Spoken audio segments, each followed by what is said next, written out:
अस्सलामुअलैकुम। मेरा नाम मुबीना खातून है। मैं बांग्लादेशी हूँ। मैं इधर से सऊदी अरब जाती है घर से काम के लिए।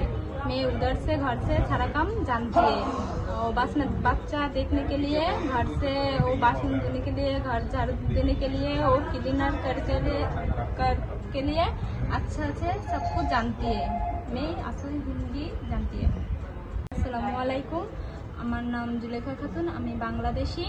আমি এখান থেকে সৌদি আরব যাচ্ছি হোমমেডে কাজের জন্য। ওখানে যে বাচ্চা দেখাশোনা করতে পারি, আমি ঘরের সমস্ত কাজ করতে পারি, যেমন বাসন ধোয়া, ঘর ঝাড়ু দেওয়া, ক্লিনার করা, এভরিথিং সব কিছু আমি করতে পারি।